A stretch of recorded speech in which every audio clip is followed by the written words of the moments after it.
आज मैं तुम सब लोगों को इस लड़की की कहानी सुनाता हूँ। क्यों?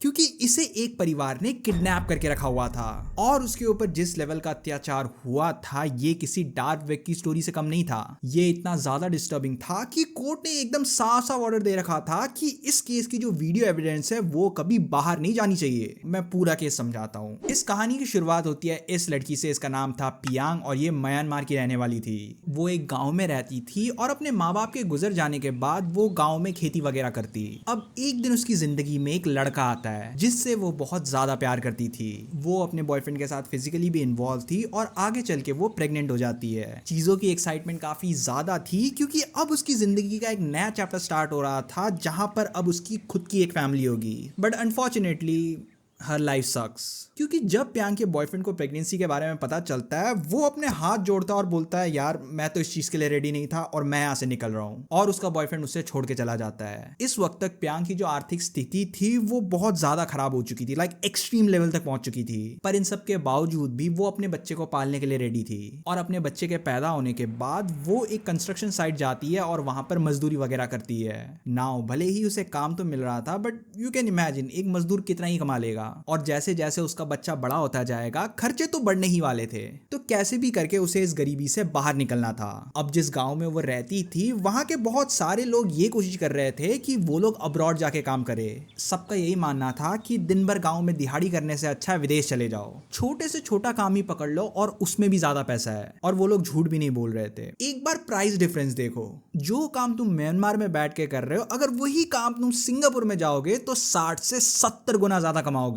तो प्यांग का प्लान सिंपल था, 2-3 साल अच्छे से काम करेंगे और पूरा पैसा सेव करेंगे, अपने पे 1 रुपया नहीं खर्च करना है, और जो भी पैसे बचेंगे उससे गांव में एक छोटा सा घर बनाना है और अपने बच्चे के साथ अपनी जिंदगी बितानी है। तो अब पूरा प्लान सेट हो चुका था और जो प्यांग है वो एक ऐसी एजेंसी को कांटेक्ट करती है जो लोगों को अब्रॉड भेजते थे। पर इस एजेंसी का भी खुद का ही लफड़ा था। डोंट वरी, मैं आगे एक्सप्लेन जरूर करूंगा। नाउ जो ये एजेंसी थी वो प्यांग का डॉक्यूमेंट्स वगैरह, पासपोर्ट वगैरह ये सब देखते हैं, जिसके बाद वो सिंगापुर में एंट्री लेती है और उसे एक फैमिली हायर कर लेती है एज अ मेड, झाड़ू पोछा खाना पीना ये सब देखने के लिए। पीछे जो परिवार आप लोग देख रहे हो ये था वो परिवार जिसने प्यांग को हायर करा था। एंड स्पॉइलर अलर्ट, ये परिवार प्यांग की जिंदगी बर्बाद करके रख देगा, लाइक कंप्लीटली बर्बाद। सबसे पहले तो जो ये परिवार था वो प्यांग को ऐसे ट्रीट कर रहे थे कि उन्होंने उसे नाली से उठा के लाया है। परिवार की जो वाइफ थी गायत्री और गायत्री की मदर प्रेमा, ये दोनों सच्ची में पागल थे, क्योंकि जब उनका ये सटक जाता था वो लोग रैंडमली प्यांग को मारते थे, लाइक थप्पड़ मारना, लात घुसा मारना, उसके बाल नोचना, सब कुछ। और जब इससे उनका मन नहीं भरता था तो वो लोग एक गरम प्रेस लेते थे और प्यांग की स्किन को जला देते थे, और खाने के नाम में भी या तो वो लोग गालियां देते थे या फिर ब्रेड खाने के लिए देते। इस वक्त तक जो प्यांग थी वो आप लोग जो सबसे खराब वाली जिंदगी इमेजिन कर सकते हो उसे जी रही थी। हर दिन वो यही इमेजिन करती थी कि कभी ना कभी तो उसकी जिंदगी जरूर बदलेगी, जितना हो सकता है वो पैसा सेव करेगी और अपने गांव वापस चली जाएगी। और यहाँ पर आता है जो वो एजेंसी थी उसका लफड़ा। दरअसल सिंगापुर आने से पहले जो प्यांग का पासपोर्ट था उसमें कुछ गड़बड़ वगैरह थी, और इसी गड़बड़ को ठीक करने के लिए जो एजेंसी है उसने म्यांमार में थोड़ा घूस वगैरह कुछ खिलाया था। और इस एजेंसी की कुछ ऐसी टर्म्स एंड कंडीशंस थी जिसमें जो प्यांग है उसके स्टार्टिंग के 6 मंथ से शायद 12 मंथ तक जो भी सैलरी है वो डायरेक्ट एजेंसी को मिलेगी, जो बेसिकली अब्रॉड में काम दिलाने के लिए उनका कमीशन वगैरह था। तो इवन दो जो प्यांग है वो इस घर में महीनों से काम कर रही थी पर इस काम के उसे पैसे नहीं मिल रहे थे, उसके सैलरी से एजेंसी अपना कट निकाल रही थी। सो बेसिकली वो एक तरीके से ट्रैप्ड हो चुकी थी। अगर वो चाहती तो वो सिंगापुर पुलिस के पास जा सकती थी और सब कुछ रिपोर्ट कर सकती थी, क्योंकि जिस लेवल का अत्याचार उसने झेला था वो एक क्रिमिनल ऑफेंस था। बट अगेन इस चीज को याद रखना कि अगर वो पुलिस के पास जाती तो शायद उसे काम से निकाल दिया जाता, एजेंसी के थ्रू उसे कोई दूसरा जॉब भी नहीं मिलता और अल्टीमेटली उसे म्यांमार खाली हाथ वापस जाना पड़ता। और जितने भी महीने उसने सिंगापुर में काम करा और जो भी अत्याचार झेला ये सब वेस्ट हो जाता। तो वो यही सोचती है कि वो ज्यादा कुछ कंप्लेन नहीं करेगी और जो भी उसके साथ हो रहा है वो सब झेलेगी। बट अनफॉर्चुनेटली ये उसकी सबसे बड़ी गलती थी।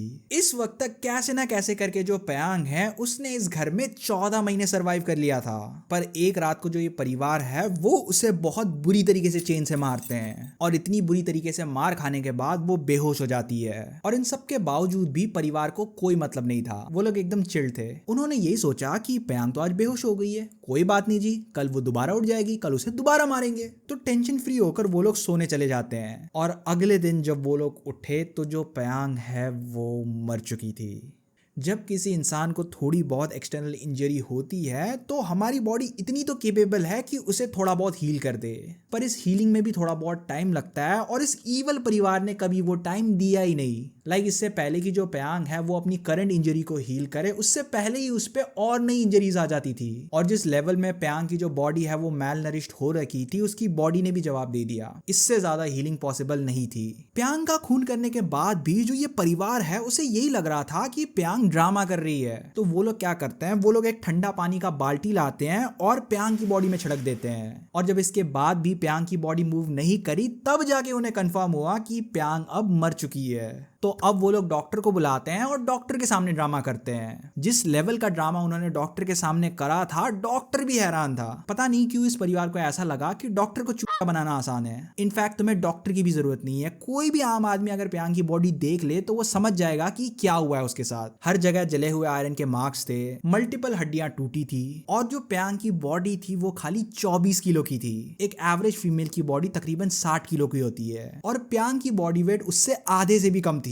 शरीर में खाली बस हड्डियां बची थी। तो अब जो डॉक्टर हैं वो प्यांग की बॉडी को हॉस्पिटल ले जाते हैं एग्जामिनेशन के लिए, पर इसके साथ ही साथ डॉक्टर ने पुलिस को भी इन्फॉर्म करा था और पुलिस भी अपने रास्ते में थी। तो अब जब पुलिस उस घर में इन्वेस्टिगेशन के लिए आती है, पुलिस के सामने भी ये लोग ड्रामा करते हैं। पर फॉर्चुनेटली इस घर में 6 सीसीटीवी कैमरा थे। तो जब पुलिस कैमरा के फुटेजेस को चेक करने की कोशिश करते हैं, वो लोग ये देखते हैं कि यार हार्ड डिस्क तो है ही नहीं, क्योंकि इस परिवार को पता था कि पुलिस आने वाली है और उनके पास इतना टाइम नहीं था कि वो पूरे सीसीटीवी कैमरा, पूरे तार वगैरह ये सब निकाले। तो उन्होंने हार्ड ड्राइव भी गायब कर दी। पुलिस को ये पता चल चुका था कि ये परिवार ऐसे नहीं टूटेगा, तो पुलिस ने अपना ही कुछ स्टाइल लगाया और उन्हें इंस्टेंटली वो हार्ड डिस्क मिल गई। तो ये था चेकमेट और अब गेम खत्म हो चुका था। अब इस केस की ट्रायल की शुरुआत होती है और कोर्ट में जो भी सीसीटीवी फुटेजेस थे वो सब देखे जाते हैं। इन सीसीटीवी फुटेज में वो सभी कांड थे जो इस परिवार ने करे थे। ये फुटेजेस किसी डार्क वेब से कम नहीं थी, इसलिए लॉ ने कभी भी इस फुटेज को पब्लिकली आने ही नहीं दिया। तो अल्टीमेटली इस फैमिली की जो वाइफ है गायत्री, उसे 30 साल की सजा मिलती है। गायत्री की मदर प्रेमा, उसे 17 साल की सजा मिलती है और गायत्री का हस्बैंड केविन, उसे एविडेंस मिटाने की सजा मिलती है। और इसी के साथ प्यांग का जो केस है वो यहीं पर खत्म होता है। डू लेट मी नो कि आप लोग इस केस के बारे में क्या सोचते हो। अगर तुम लोगों ने इस वीडियो को यहाँ तक देख लिया है तो तुम्हारे लिए दिल से thank you boss, and feel free to check out my other videos. मैं कहीं ना कहीं कुछ तो जरूर लिंक कर दूंगा।